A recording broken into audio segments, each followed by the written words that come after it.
6.1 का question number 7 है। Write down the power set of each of the following sets. ये कुछ हमें क्वेश्चन बताएंगे, उनकी हमने पावर सेट बतानी है। उसका फर्स्ट पार्ट है, हमारे पास क्वेश्चन लिखा हुआ है 9 और 11, इसकी हमने पावर सेट बतानी है। तो सबसे पहले हम क्या करते हैं, इस पूरे के पूरे क्वेश्चन को हम लेट कर लेते हैं ए, और अब इसको हम नाम दे लेते हैं power set of A is equal to. अब इसकी हमने पावर सेट लिखनी है, किस तरह लिखनी है। सबसे पहले क्या आता है, खाली सेट, एम्प्टी सेट, उसको आप इस फॉर्म में लिख सकते हैं। उसके बाद आप ये जो फर्स्ट वाला डिजिट है उसको एक दफ़ा ब्रैकेट में लिखेंगे, एक दफ़ा दूसरे वाले को लिखेंगे।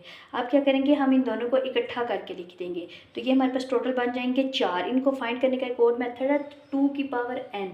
n का मतलब है टोटल कितने डिजिट्स हैं, 2 हैं, 2 एलिमेंट्स हैं, 2 it's mean 2 multiply by 2, 2 2s are 4, तो ये भी 4 है, 1 2 3 और 4, ये हमारे 4 पावर सेट बन गए हैं। इसी तरह इसका पार्ट 2 है, हमारे पास प्लस है, माइनस है, मल्टीप्लाई और डिवाइड, इसकी हमने पावर सेट बतानी है।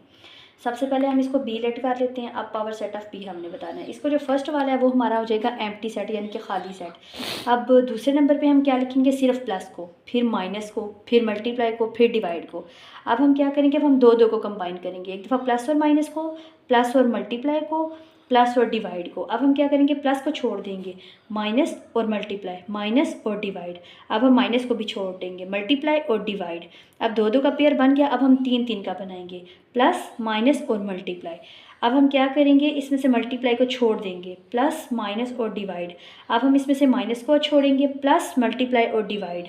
अब हम प्लस को छोड़ देंगे तो 3 का बन जाएगा, माइनस मल्टीप्लाई और डिवाइड है। ये 3 वाला भी कंप्लीट हो गया। अब एक दफ़ा हम इन चारों को लिख देंगे।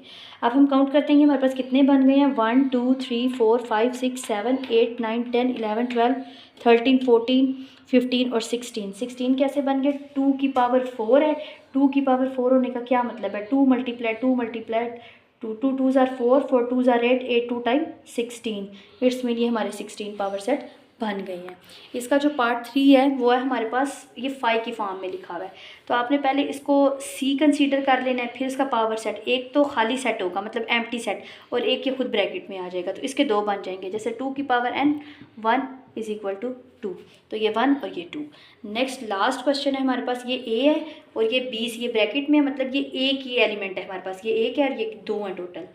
तो इसको सबसे पहले हम डी लेट कर लेंगे। पावर सेट ऑफ डी क्या होगा, एक दफ़ा हम सबसे पहले जो हम एम्प्टी सेट लिखते हैं वो लिखा, फिर इसको लिखते हैं ए, ये जैसा कि हमने कंसीडर किया हुआ है ये एक ही एलिमेंट है, तो बी सी, एक दफ़ा अकेला ये, एक दफ़ा ये। अब इन दोनों को हम कंबाइन कर देंगे, 2 की पावर 2 मतलब 2 मल्टीप्लाई 2, 2 2s आर 4, हमारा क्वेश्चन